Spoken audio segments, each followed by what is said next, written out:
Good morning. It's December 1st, the first day of December and the countdown for Christmas. So get out there and start shopping. You're watching DeProgram with Ted Rall and John Kiriakou. Filling in for the vacationing John today is none other than producer Robbie West. And we are very grateful, Robbie, for your ability to fill in, and we'll discuss that. John is out today. He'll be back tomorrow. Hopefully, we will have where he's at will result in some very good news here on the show. Regular viewers probably have a pretty good sense of what we're talking about here.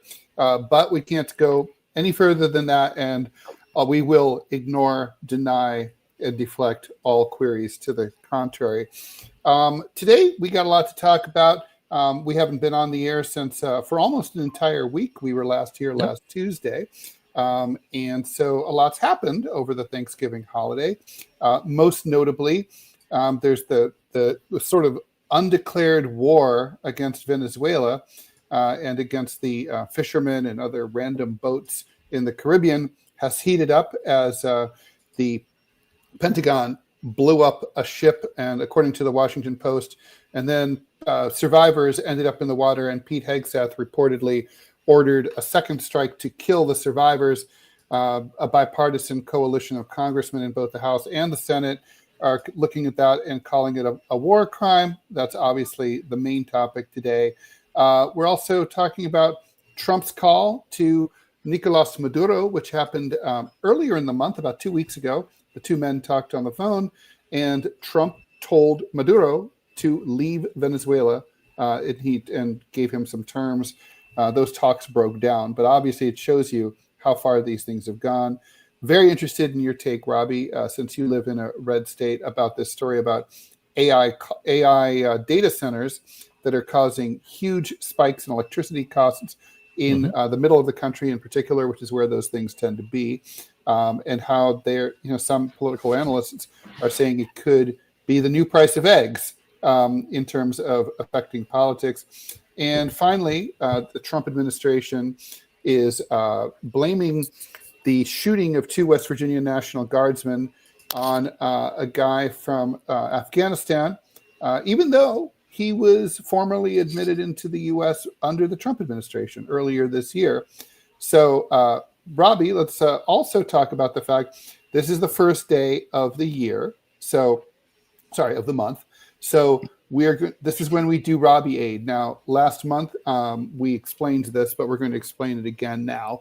So, Robbie, you were doxxed out of your day job about a month ago, and so basically the deal that we kind of arranged here was if we could get support from the listeners and viewers of DeProgram, that you'd be able to come here and work with John and I on a full-time basis to build the show.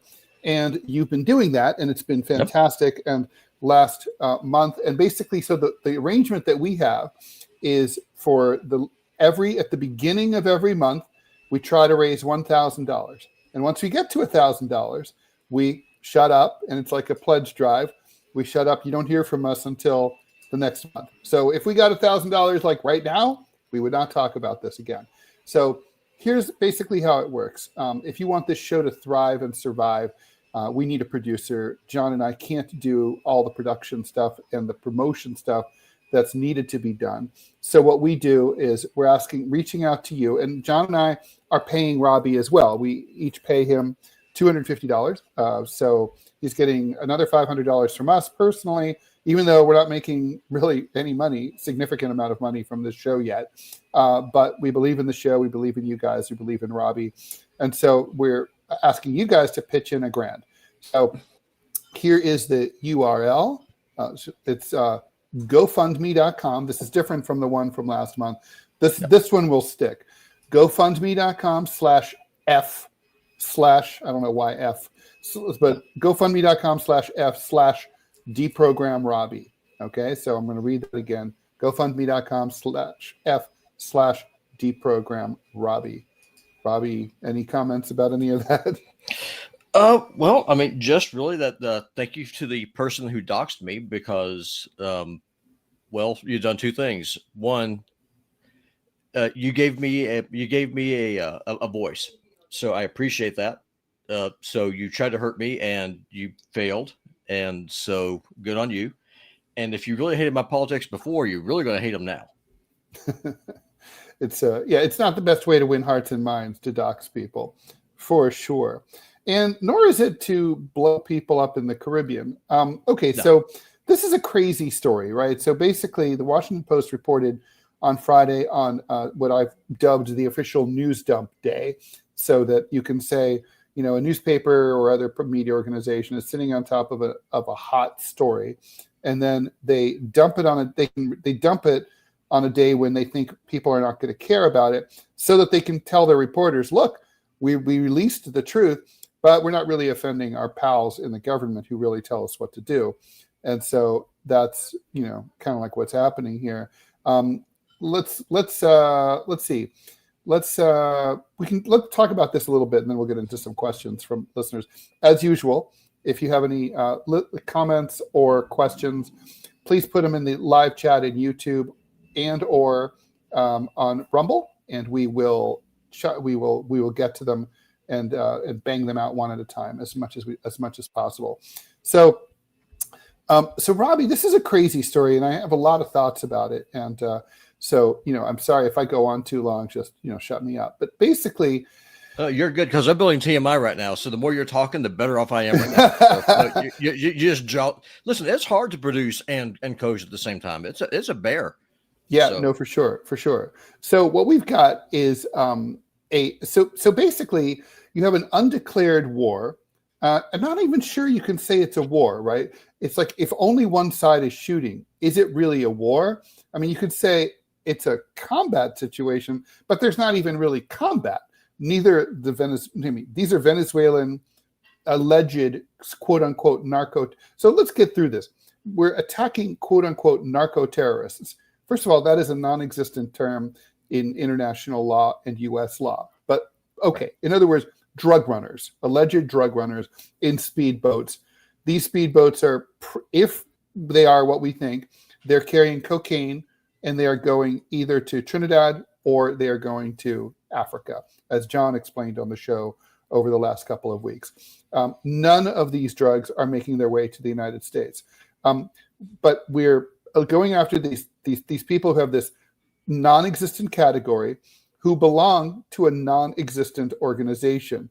The Cartel de las Solas is, as of last week, an official U.S. State Department designated terrorist organization like Al-Qaeda or ISIS. But the thing is, the Cartel de las Solas, which means the Cartel of the Stars, is literally just a slang term invented by Venezuelan opposition journalists to make fun of corrupt military generals who have stars on their lapels. That's all. On their epaulets, right? Well, aren't we also friends with Al Qaeda now? I mean, we installed an Al Qaeda head chopper to run Syria. That's true. I mean, we are friends with them now. At least that's my understanding.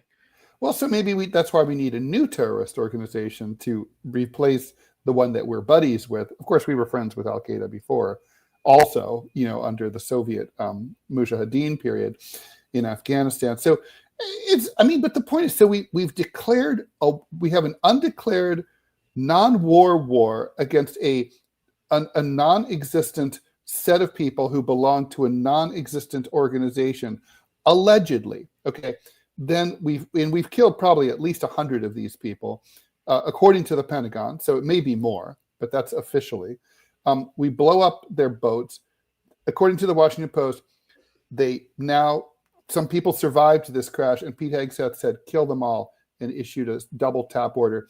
Now, that's the confusing part, Robbie. So that's the war crime, not the first attack, but the second attack. So if you get killed the first time, that's fine. That's fair. But if you made it somehow, like God sought to spare you from the first attack, now, and then they kill you, oh, that's bad. That's a war crime. I mean, are they just basically talking to us that way because war crime is something that people understand as being really, really, really bad?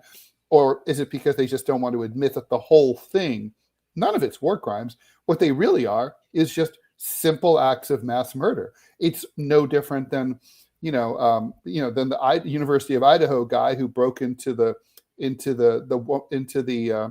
college apartment full of college students and killed them while they were sleeping. It's the same thing, right? I mean, they're just using military weapons to do it.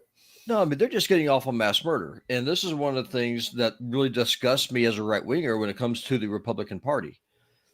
There is no higher power that anyone can have, whether you're a government or a individual, than to kill someone else. There's nothing else that you can do that gives you more power over that person than just kill them. I think, Ted, that these people are I think they're addicted to death. I think that they just love the idea of killing, of slaughter. They're drunk on blood. And I think that's all that this is. And my question is where in the hell is Congress? They can pull the plug on this tomorrow. Hell, they can do it in an hour from now. Well, the way they would do that is cut off the funding, right? I mean, so people forget that the way that the Vietnam War ultimately ended is that Congress stopped appropriating funds. For a long time, the defenders of the military said, "Oh, you can't do that. If you cut off their funding, they're gonna, our troops will be stuck in a foxhole, running out of ammunition as the dirty communist gooks overrun their position." Of course, that's not what happens. What really happens is, oh man, there's not going to be any ammo in 6 months. You better go to the airport, board airplanes, fly away, and leave and go home. And that is what happened. Of course it is. I mean, so Congress. Now, here's the thing. Why do you think it is, Robbie? And we'll get to some of these questions after that. Why do you think it is that we finally have a bipartisan group of senators and congressmen who they didn't have really much problem with the whole bombing campaign against random boats in the Caribbean and in the Eastern Pacific Ocean as well. And we know that at least some of the victims were innocent fishermen. Why did they have not much problem or no problem with this at all? But this particular report seems to have, be on the verge of launch of prompting in a congressional investigation. Well, I think that maybe no, I don't know for sure. I can't get my head that far up my butt to understand how a politician in D.C. thinks. But if I had to hazard a guess, I would think that just Trump, he overplayed his hand. I mean, blowing up fishermen is one thing. Lying to the American people is another thing. I mean, no one really cares about that. No one cares about the bombs being dropped on civilians in Gaza, just like they don't care about the fishermen getting blown up. I think where Trump overstepped on this is when he decided to unilaterally impose a no-fly zone over an entire country, which is an act of war. And even politicians, as cucked as they are, they still have a little bit of pride left. So they're probably like, maybe you should talk to us first. At least let us know you're going to do this before you do. So I think he just overstepped. And so I think that's where this is coming from. Just a little bit of a pushback. Now, we could be your poodle, but you can't just show the entire world that we're your poodle. I mean, okay, so I do want to be, fair here and sort of say, okay, well, there is a tradition in war that, and it is odd, right? Like if two armies are fighting and one army and one group of soldiers captures another group of soldiers, as soon as you surrender under the laws of war, or you're helpless, you are officially like become wards of you're prisoners of war, and you're entitled to rights under the Geneva Convention. They can't just execute you. They can't abuse you. They have to feed you. There's all sorts of rules that govern how you have to be treated, right? So, but we're not at war. But that's we're acting as if these guys had. So that I think they see that as an analogy, right? Like, oh, you're now in the water. You've been blown up, so you're helpless now. We can't kill helpless people. But the weird thing is they were helpless before they were bombed in the first place, because they were never combatants, because at most these are drug runners. So here's the thing, though, Ted. I don't buy that. And so, one, I can make two different arguments here. One is probably going to piss off the left-leaning members of of our audience, which, okay, that's fine, whatever. But more to the point, though, from a legal standpoint, we are not at war. I mean, that's that's the whole thing. I don't think that's going to make anyone angry on the left. I think everyone on the left wants to see the legalities, followed, which they never are, really. Well, no, I'm going to get that. I mean, no, you have a large section of the population, including in elected office, who have no problem with abortion. If you're concerned about killing a helpless person, there's no one more helpless than an unborn baby. So let's just put that one off the table. No one cares about the killing of an innocent life. It doesn't matter. It doesn't compute. When it comes to a legal status, if you're not, whenever people think of war, at least a lot of people that I know, they think of two different armies getting out there, just beating the hell out of each other. One side wins, one side loses. If you lose, you put up a good fight. You're treated with dignity. You're taken to a POW camp and you're exchanged. The war ends. Everyone goes home. America has not had a declared war since 1941. Correct. People forget that. Every war we've been in from Korea on, every single one of them under the Constitution has been illegal. True. Because they are. Only Congress has declared war. That's why Trump is tap dancing about this. But there's only been 5 formal declarations of war ever issued by the United States Congress that has financed hundreds of wars. Oh, yeah. Well, look what Congress never declared war against the American Indian tribes. I mean, they just went in and did what they did. I mean, Let's just be honest. That's where I'm going at with this is the reason why Trump has made up this. Well, he didn't make it up. I guess W did about the enemy combatants. Well, are you still a human being? Are you still a person made in the image of God? If so, then that means you have rights based off of your humanity. Well, if you dehumanize someone, this person's a drug runner, they're murdering all these people. I got this debate yesterday at church with a guy who was just out and out supporting what Trump is doing. I said, listen, if you can find Venezuela on a map, if your argument is that Venezuela is funneling all this dope into the United States to kill 100,000 Americans a year, which it is doing, then you wouldn't be going after Venezuela. You would send the 1st Marine Division down to go visit President Sheinbaum in Mexico and have a sit down with middle management. That's how you would do this. True. It's not Venezuela. You might have a little bit of a chat with the Canadians as well, too. For sure. So let's get into some comments. First of all, for people who are joining us belatedly, John's out today. He's fine. In fact, he's more than fine. He's great, but he'll be back tomorrow. However, thoughts and prayers would be appreciated. For sure. Again, if you aren't familiar with John and his situation, you will know why. Okay, so some questions. Gregory Pattis, CFA. We're going to punch this question till tomorrow because John will be back tomorrow, but here's the question. How do you and CIA analysts learn a new country unrelated to the work you've done in the past? For example, if you wanted to learn about South Korea or Vietnam, where would you start? I can say, a little bit about that. I mean, let's say, so if I were going to go learn up, study up on South Korea, I literally would just start with an internet Wikipedia, reading about like the history and culture of South Korea and how it got to be divided and all that sort of thing. And then I'd probably look on Amazon for like the most well-reviewed history of South Korea, let's say. And then ultimately, you got to go. And that's like a really important thing. So, and going, the beauty of going is not just about just showing up and seeing what's what and talking to people. The research you have to do in order to go to a place, in terms of where are you going to stay, how are you going to get around, all that teaches you a lot of stuff about a culture. But still, that's a question we'll keep for John. Manya the Cat's asking, what was with Tulsi Gabbard ordering a raid on CIA archives regarding the JFK assassination? The CIA seems to have known about the assassin beforehand more than previously thought. They did. John talked about this last week, if memory serves, or maybe it was the week before. But basically, Lee Harvey Oswald was in Mexico City. The CIA was following him around. They knew what he was up to.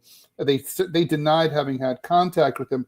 I asked John about this. His theory was that the CIA had always been interested in him, and the FBI had also, but that they basically, when the Kennedy assassination happened, rather than answer questions that would lead to more questions, they would rather just deny that they knew anything about him, and that way they were hoping that the whole inquiry would just not start in the first place. Of course, something this hot is always going to get out. F.U. So thanks for the $1 so much.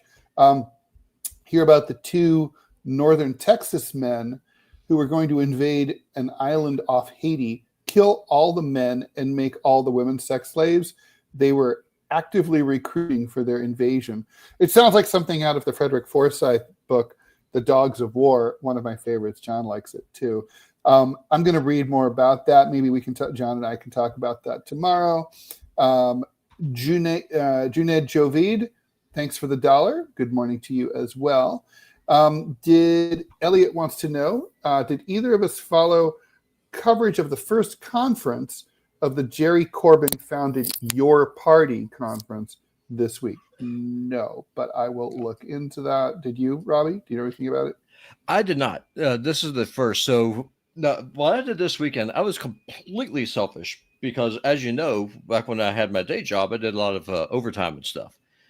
Well, now I no longer have that opportunity to work overtime at the old day job. So instead, I hung out with my family. I unplugged and I did absolutely nothing. I did. Insane.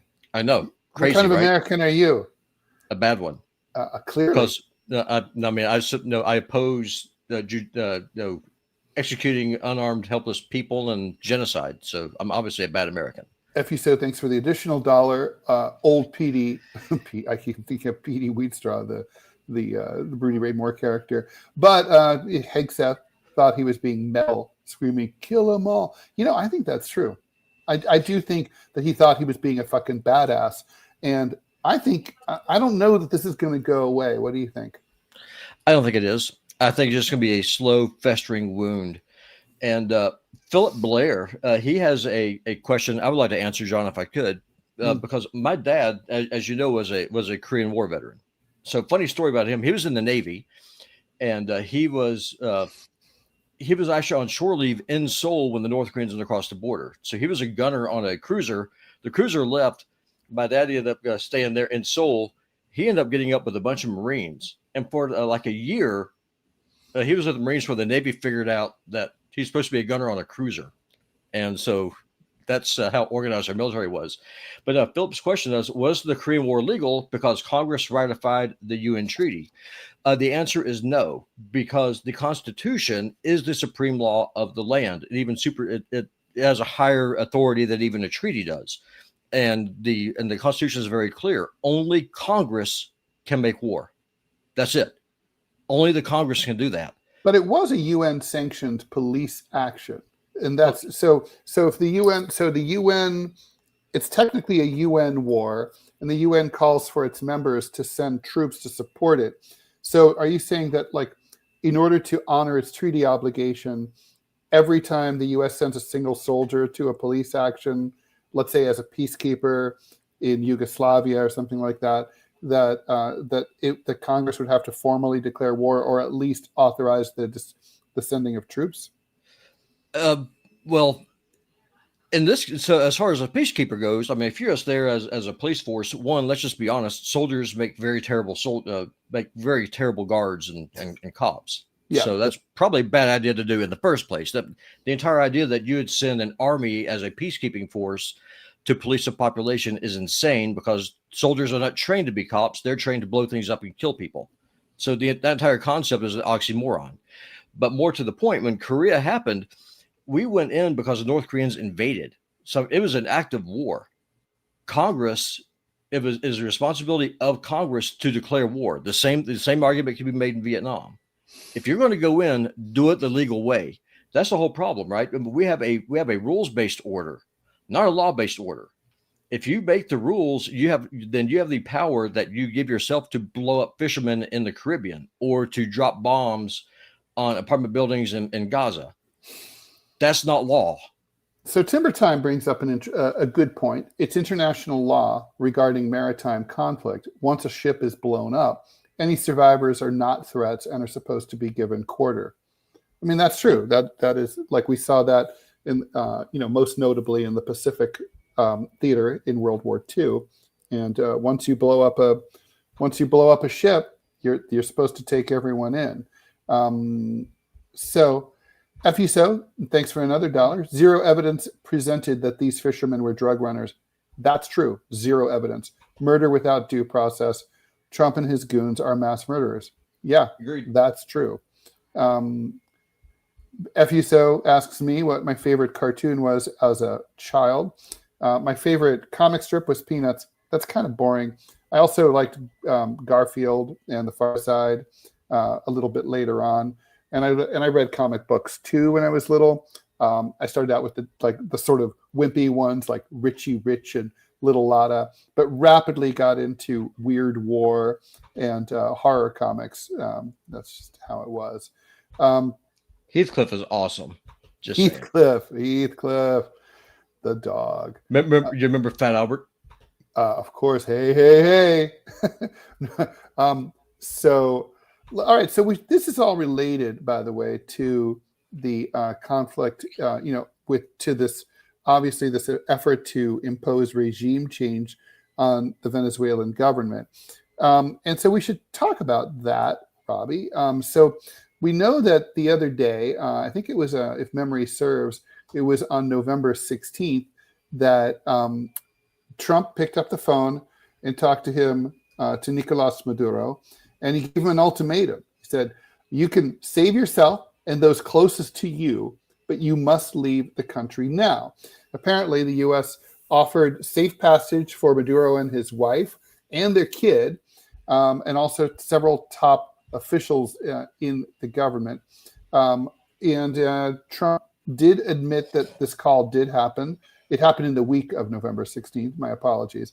Maduro, basically the talks froze up when Maduro asked for global amnesty for himself and senior members of his circle, and the right to retain command of Venezuela's armed forces, even if there were free elections and he lost. He'd still want to control the armed forces. So basically, Trump. So, I mean, obviously, the quiet part is no longer the quiet part. No, it's, and one thing I got to say, I'm not in Venezuela. I'm an American. I live here in Montana. I've been here all my life, except for a short time that I was in Brazil. I, for one, am 100% Team Maduro on this. If I was the president of another country, it wouldn't matter if it was the symbol of sultanate someplace off the coast of the African Horn. If President Trump or someone else said, "Okay, you must leave," I would say, "Go to hell. You don't get to make that call." Well, I mean, so this is so. I mean, I have to admit, I mean, this is a new level, right? I mean, like, obviously the Iraq War famously, infamously was ginned up, but still there was a need. Obviously the Bush administration felt a need to put in, to go to the American people, propagandize and say, listen, we are going to need, we need to overthrow Iraq because they're a threat. They made up the threat. The weapons of mass destruction that were supposedly left behind after the Gulf War, even though they were supposed to have been destroyed. Okay, that turned out to be lie because those weapons were destroyed. I'm going to read an ad, Robbie, but I'm going to before I do that, let me just sort of ask you so you can think about it. I mean, what do you make of the fact that there's no effort here to have a cover story that makes any sense at all? And they're not selling this to the American people. Trump's not giving speeches. Vance isn't giving speeches on national television saying how dangerous Venezuela is, how they're overrunning, they're flooding our streets with drugs that are killing the American people. They're just blowing people up and trolling the president of Venezuela. All right, here we go. Right. I'm going to read this ad. If you haven't already, make sure you download the Rumble app. It's free, it's simple to use, and the best way to stay connected to the content you want. Once you've got it, search for our channel and hit follow. That way you'll get a notification every time we go live. No missed shows, no extra steps. You can grab it right now using the link in the description or the pinned live chat. Download it to your phone, and if you're ready to go, and you're ready to go. And if you prefer watching on the big screen, Rumble is available on all major streaming devices and smart TVs. Just search for Rumble, follow the channel, and be part of the action. That's it. Okay. Yeah.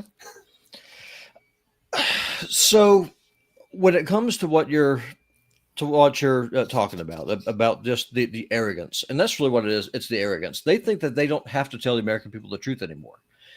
Or even come up with or even work to or tell even us a lie. Yeah, I mean, what they do is say, "Oh, well, they're running drugs." First of all, look at a map that they're 100% not. But I mean, at least not here. But it just goes to show. I think it's two different things. One, I don't think this has anything to do with Maduro. I think that this is an effort to try and cut China off of the Venezuelan oil trade because they buy so much of it. I mean, China's even built refineries down there because China needs oil. It's a growing economy. It's a growing nation. So they want to cut off the oil. They're trying to starve it. I think that's really what this is all about. It's not drugs. It's not even Maduro.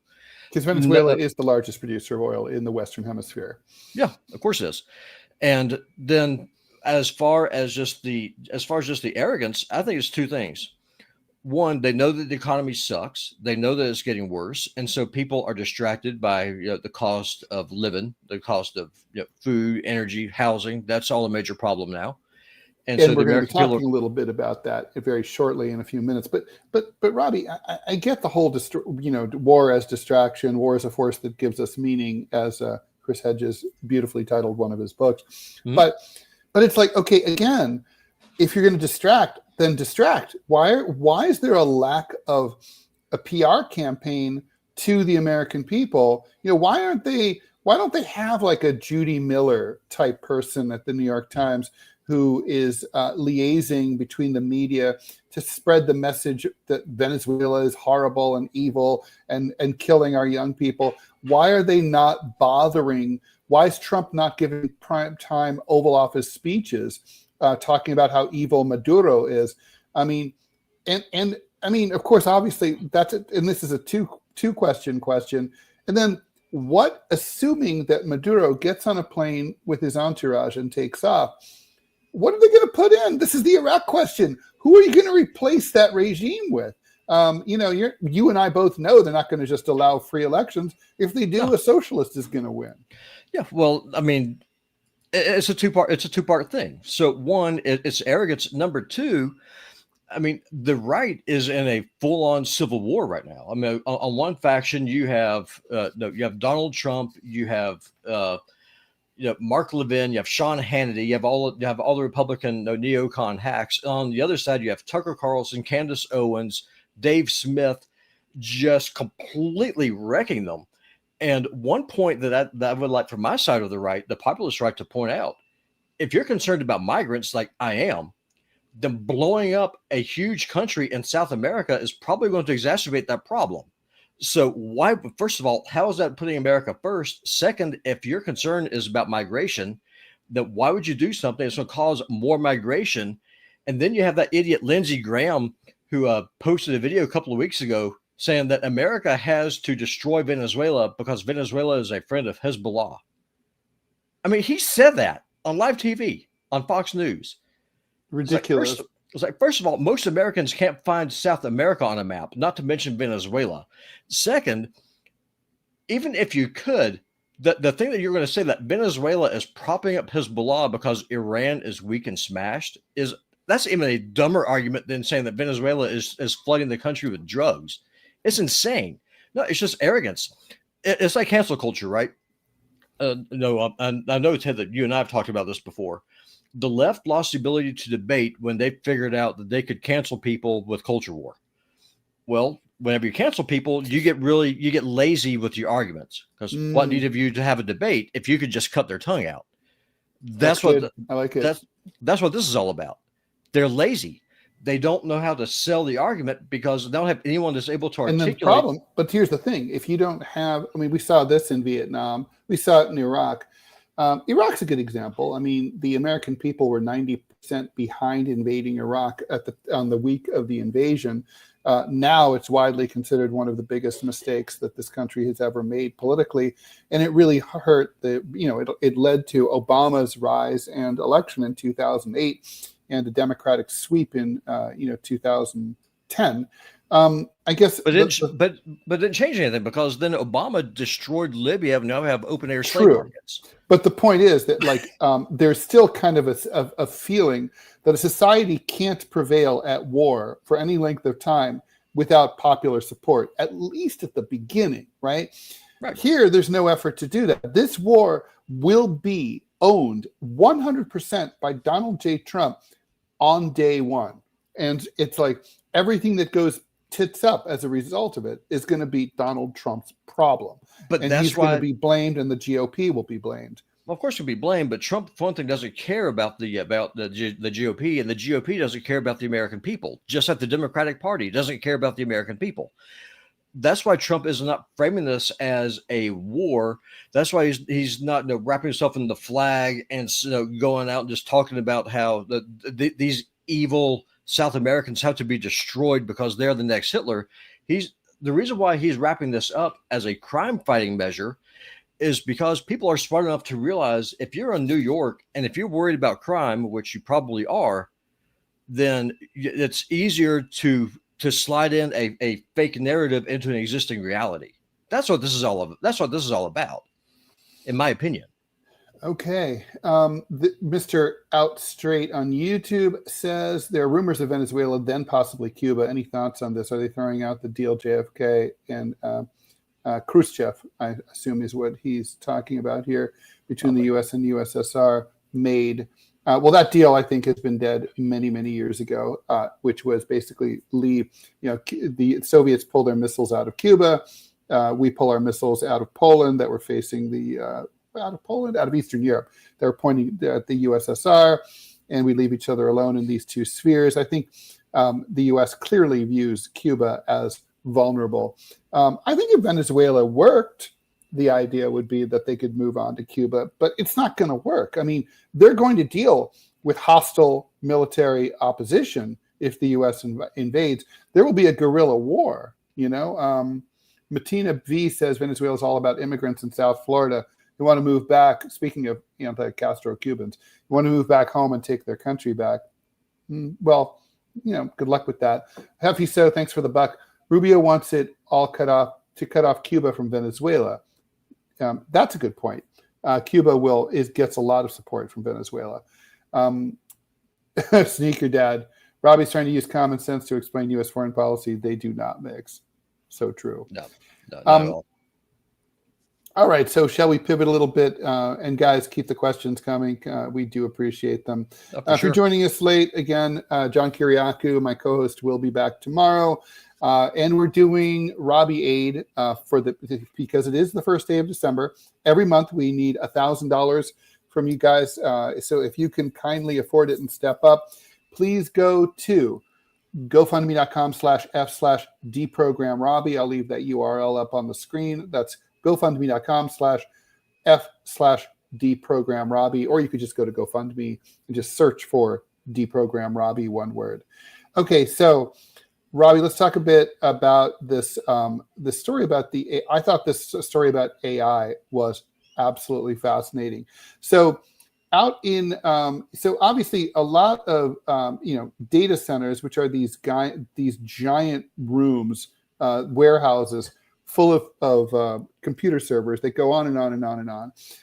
They're all over the country. They're not just in flyover country, and they're not just in places like Nevada, but there's an inordinate number of them in places like Nevada because they are that, like in Nevada, it's kind of like a remarkable, there's no weather, right? There's no tornadoes, there's no wildfires, there's no earthquakes. Generally speaking, if you put some, like when you drive across Nevada, you can still see the ruts from the wagon trains on the side of the highway. So, things really don't change there. It's kind of like, it's like, it's like Egypt with the pyramids. So, But anyway, the point is, these AI data centers, which are all over the place, they're gobbling up billions of kilowatt hours. And what that's doing is putting a huge strain, not only putting a huge strain on the existing infrastructure of the power grid, that's requiring these utilities to invest hundreds of millions of dollars in upgrades, in improving their equipment, adding more generators. Those are costs that they pass on to the ratepayers. At the same time, it's also just supply and demand. There's more demand for power, and so therefore, when there's more demand, the utility can charge more per unit. The bottom line is electricity be getting more and more expensive, and I think what we talked here on the show, it's sort of a canary in the coal mine in terms of economic. When you're looking at how individual American families are feeling economically stressed, we've seen that electrical bills are now starting to fall behind at a much higher rate than previous. And that's dangerous because, that worries economists, because if people aren't paying their power bill, they're really in trouble. People pay their power bill before they pay their rent. They have to have electricity. You might be able to fight off the landlord in landlord-tenant court, but you got to have you have to have power. Otherwise, you freeze to death. You can't do anything. You can't refrigerate food, obviously.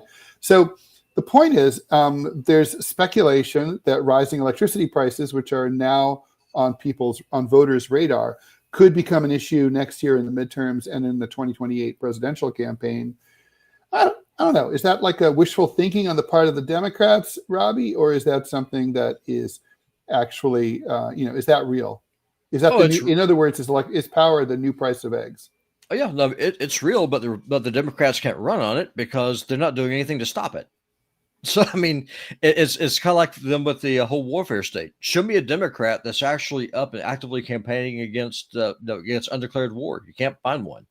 It's the same thing with utility costs. Neither political party cares. No, and here in Montana, right now this morning, it is a whopping -2 degrees outside my front door right now. Brisk. And so, it's a little bit cold. And so people here care about the cost of electricity, because here in the Flathead, next time you come here, I have to take you to the dam. Our electricity is generated from the Libby Dam, which is a hydroelectric dam. Well, our energy prices keep going higher and higher and higher every year, even though God keeps giving us water every year. And the reason for it is because Flathead Electric keeps selling more and more electricity to states like California and Nevada. Well, because they keep selling this electricity, so they're obviously making a profit, but they're greedy corporatist bastards. And so what do they want to do? They want to keep on jacking the rates here in Montana. And so as a socialist, I think that any expense, that is essential for life, and is something that should be controlled by the government and should be nonprofit. And I would say electricity qualifies. Oh, for sure. If it's as cold as it is here in most places, people don't have heat, people die. It happens every year. And so that's just a fact of life. But more to the point, think about this. So AI is one of the reasons why electricity cost is going up. AI is also a leading cause for people losing their jobs. Like Verizon laid off 14,000 people last week. There's more layoffs coming. And when when the corporate, their corporate overlords released this, they said because these jobs are outsourced to AI. So not only is AI taking the jobs, then AI's cost is driving up the cost of living All the while, the government is creating inflation to pay for wars that it can't pay for any other way because there's not enough money to tax. So it's a perfect storm. And the Democrats the whole time are sitting on their hands, squawking like a bunch of geese, but doing absolutely nothing about it. Well, I don't see how they run. That's their story on everything, isn't it? Though I mean, it's, by the way, parenthetically, I'm sure you saw these polls about how the number of Americans who think that either political party cares about them, not is doing anything, cares about them, is like in single digits now. Yep. Nobody believes that. To me, that's a harbinger of revolution, collapse, revolt, something. Well, you got to look at, to your point, you have to look at why are people like Tucker Carlson and Nick Fuentes, who I think is a insane blowhard. Why is Nick Fuentes getting so popular? It's because he's tapping into that rage. Tucker Carlson's doing the same thing, but Tucker's doing it in a responsible way. He's just like, we have to understand that the goal of that the task of the American government should be to put the American people first. Meanwhile, Nick Fuentes is talking about blow it all up, build up a fire, start over, do a hard reset. And that's the problem. These two people are getting more and more popular for a reason. And the question is who are you going to end up with? Are you going to end up with Tucker, or are you going to end up with Nick? Because you'll get one of the two. Well, I think the powers that be they rest easy at night as long as populists on the right only talk to people on the right and populists on the left only talk to people on the left. They feel like, everything is nice and divided and conquered, and we're good. Yeah, but that whole thing though is breaking down. Ted, this show is living proof of that. I'm a creature of the right. You're a communist. What are we doing right now? We're talking. True. That is what's, and we both and even more notable than that is the fact that like we both see a lot of the same systemic problems, right? I mean, no question about that. Let me FUSO, thanks for the buck. I'll read this comment. I bet Lindsey Graham could be seduced by RFK felching poems. Okay, that's the second felching reference here. Thanks to you on the show. Manya, I think this whole Venezuela thing might just be about screwing with China. They're in a deflationary spiral right now, and Trump is trying to throw more wrenches in it. Yeah, that's true. Deflation. By the way, my latest column is about why people who are agitating for improved living conditions for working people should not be trying to get lower prices. They should be trying to get higher wages because you don't want to trigger a deflationary spiral. Tiny Dancer, as far as Hegseth and the SEALs, as in not the animals, but the military guys, it depends on whether they're executing under Title 10 or Title 50 of the U.S. Code. SEAL Team 6 can be delivered from legal culpability if they're working under the CIA, or maybe let's just say, maybe not culpability, but maybe exposure might be a better word. Rules of engagement differ, he continues. Remember when the SEALs invaded Pakistani airspace for Osama bin Laden? That was a kill-only order too under CIA rules of engagement. Totally legal, morally flexible, just saying. Point taken. Yep. So is there,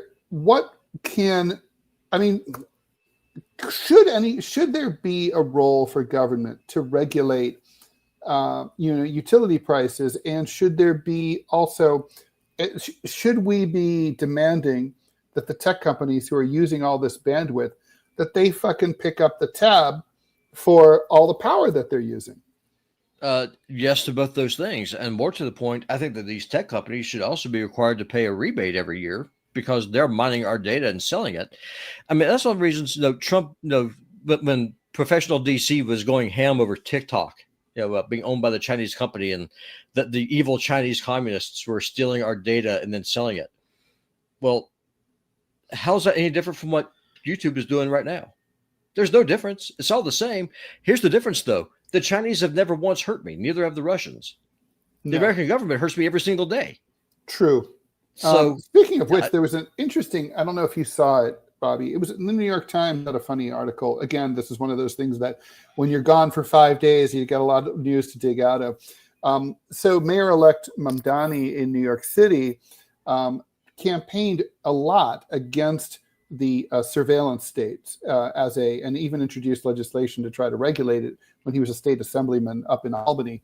And now he's about to become mayor, and he'll have control over the New York City part of the surveillance industrial complex.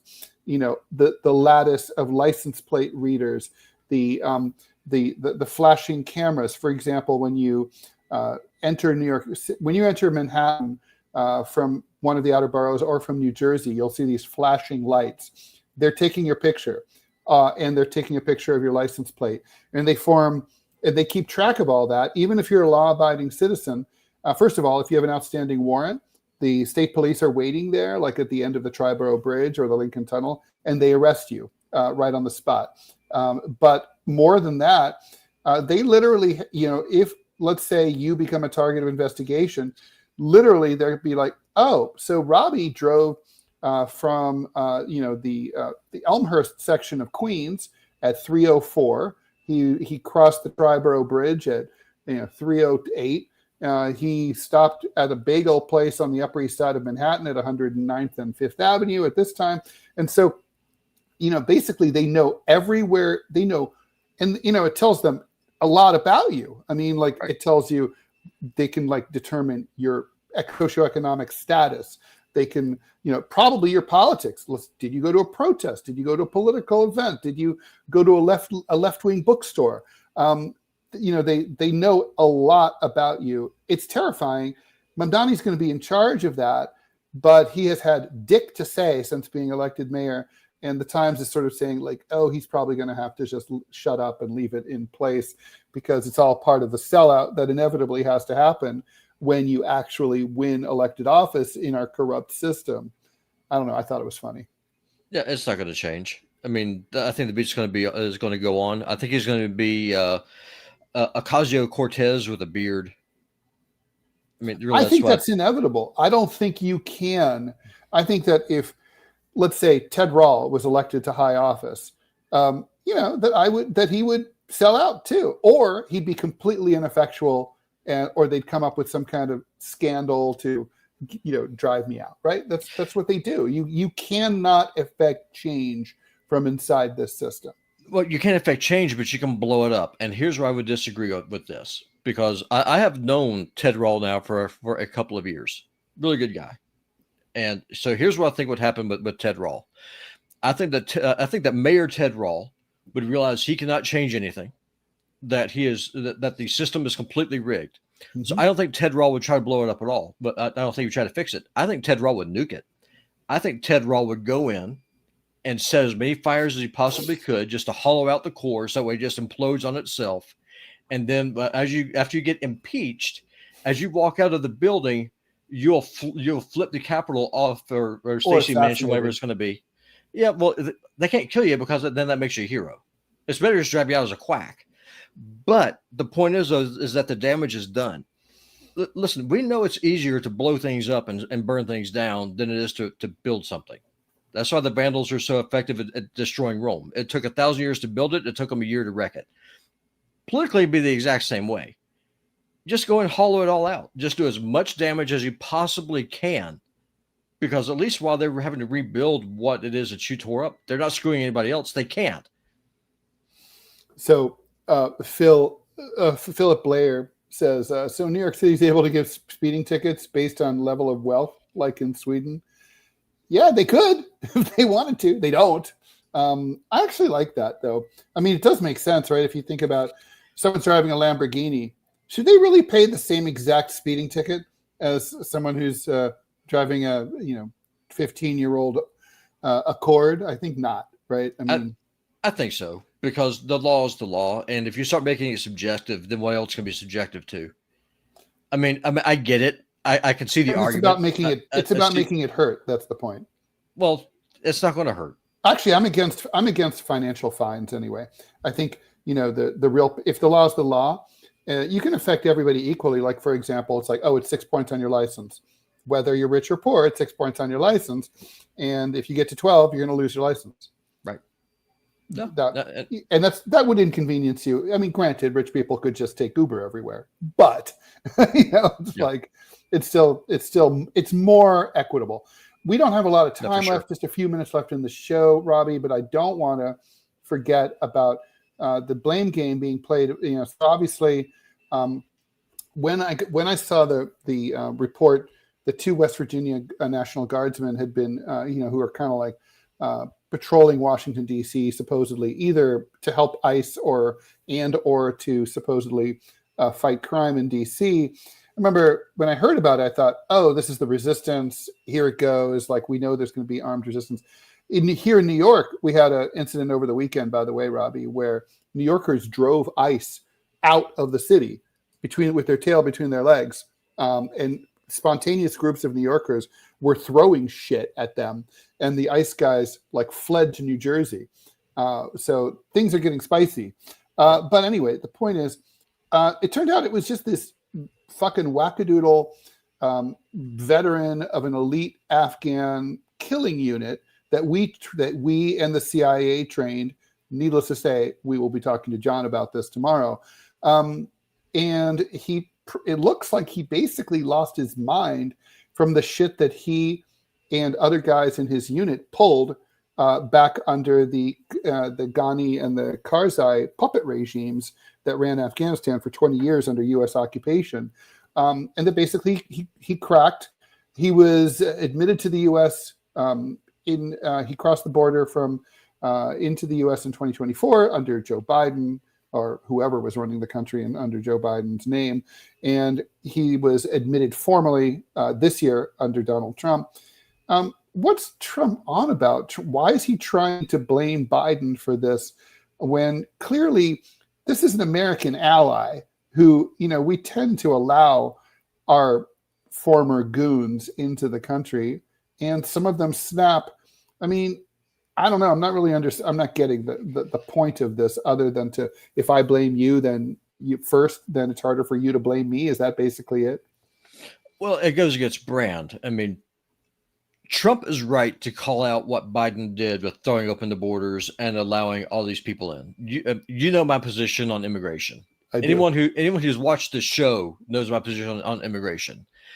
I would say if you're here, I can't even talk right now. If you're here illegally, you round them up, you send them back home. They can return to the place from which they came.